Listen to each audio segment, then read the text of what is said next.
मैं अभी doctor Akshat Kaushik AIIMS Delhi से एमबीबीएस जस्ट फिनिश किया हूँ और INICET रीसेंट एग्ज़ाम में जो ऑल इंडिया पीजी का एग्ज़ाम होता है मेरी रैंक ऑल इंडिया 8 थी और मैं काफ़ी खुश हूँ कि पिछले 6 महीने से जो मैंने प्रिपरेशन करी है हार्डकोर, उसमें मेरी फैमिली और फ्रेंड्स का जो भी सपोर्ट रहा है मैं उसको एक जस्टिस दे पाया हूँ।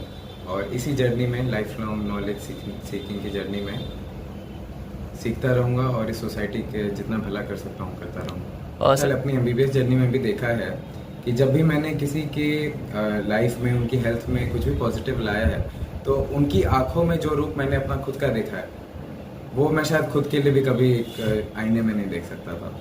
और ये चीज़ तो अब पता है मुझे, बट बचपन से भी उस एनवायरनमेंट में मैं पला बड़ा हूँ, मैंने देखा है।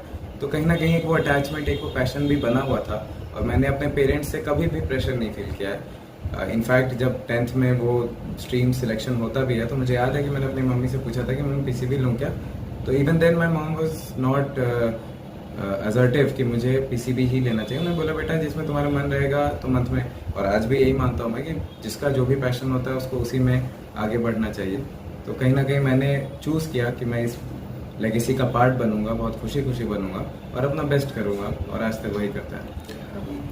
आप पूछ रहे हैं तो एकदम रिस्पॉन्सिबिलिटी कंधे पे महसूस होती है, बट मैं उसको रिस्पॉन्सिबिलिटी नहीं, मैं तो उसको एक मौका मानता हूँ। और ये मौका अगर इस दुनिया ने मुझे दिया है तो उस मौके की लायक मैं काबिल बन पाऊँ, ये चीज़ मैं सालों से इसी कोशिश में हूँ।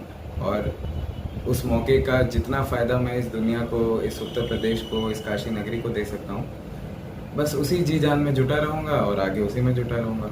क्योंकि मैंने अपनी ज़िंदगी में ये ज़रूर देखा है कि मैं अपनी चरम सीमा पे अपने सबसे ज़्यादा खुशी में तभी रहा हूँ जब मैंने अपने से किसी बड़े चीज़ को मान के अपने दिल से उसी के योगदान में खुद को लगा दिया। सर, स्टडी के टाइम कोई ऐसा मोमेंट जो आप शेयर करना चाहें जो कि आपको लगा हो कि हाँ ये लाइफ में एक अलग मोमेंट रहा है?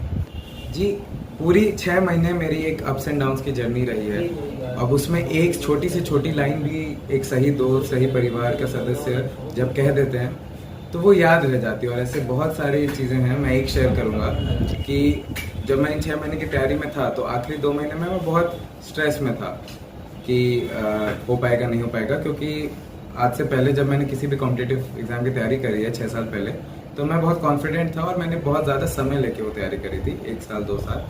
अभी सिर्फ 6 महीने थे मेरे पास। मगर मेरे एक दोस्त से मेरी बात हो रही थी और मैं उसको यही बता रहा था कि मैं कितना स्ट्रेस्ड हूँ। उसने बस ये बोला कि तुम्हारे सिलेबस एक बार हो गया है ना एटलीस्ट। तो उस लाइक हाँ। तो कहीं ना कहीं एक सिंपल सा स्टेटमेंट, एक सही दोस्त का वो इशारा आपको माइंड पूरा क्लियर कर देता है। और ऐसी ही बहुत सारी बात, मैं अपनी मम्मी के पास बैठा हूँ, बातें करी, पापा के पास, दोस्तों के पास, तो वो हर स्टेप पे कहीं ना कहीं सपोर्ट ज़रूरी रहा है। और मैं सबको ये मैसेज ज़रूर देना चाहूँगा कि आप जो लोग पॉजिटिवली आपके अराउंड हैं और आपका अच्छा चाहते हैं, आप उनसे जुड़े तो रहिए ही और उनकी बातों का विश्वास भी रखिए। क्योंकि ऐसे मौक़ों पे जहाँ पे आगे क्या होने वाला है इंसान को नहीं पता होता, तो इंसान खुद के बारे में बहुत नेगेटिव चीज़ें सोचने के बहुत प्रोन हो जाता है। तो ऐसे टाइम पे फैमिली का सपोर्ट, फ्रेंड्स का सपोर्ट बहुत मायने रखता है।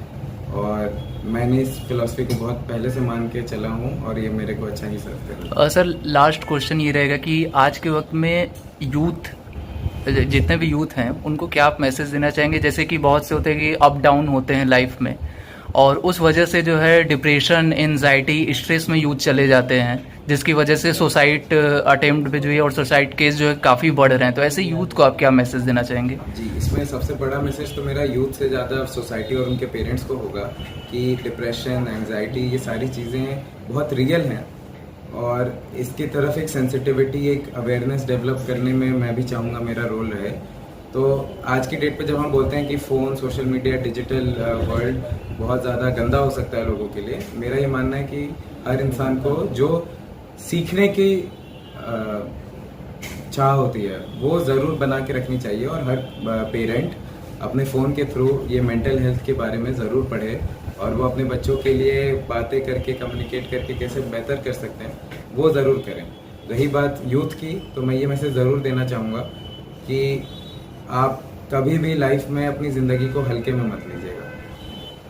एक मौका दिया है, भगवान ने दिया है, आप ही को दिया है, और लोस के टाइम जब आपका थोड़ा मूड खराब रहता है या जब डिप्रेस रहते हो तो ज़रूर लगता है कि कोई पॉइंट नहीं है, मगर हर वक्त थोड़ा सा थम के अपने आप से सोच के चीज़ें बदली जा सकती हैं। ऐसी कोई भी गलती नहीं है जो सुधरी ना जा सके, ऐसी कोई भी राह नहीं है जो बदली ना जा सके।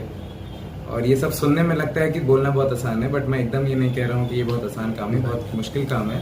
बट हर इंसान में ये ताकत है कि वो इस बात को समझ सके और अपना सके और अपनी लाइफ वहाँ से चेंज कर सके। मैंने भी अपने लाइफ में से बहुत चीज़ें देखी हैं और मुश्किल था, लोगों की ज़रूरत भी थी, ऐसा भी नहीं कि नहीं होती है। तो मेरा मैसेज तो यही रहेगा कि ऐसा नहीं है कि आसान है या क्लीशे है, मगर एकदम पॉसिबल है। और आप नहीं तो कौन। अगर आप कुछ भी चाहते हो अपनी ज़िंदगी में तो बस एक लाइन याद रखो कि आप नहीं तो कौन।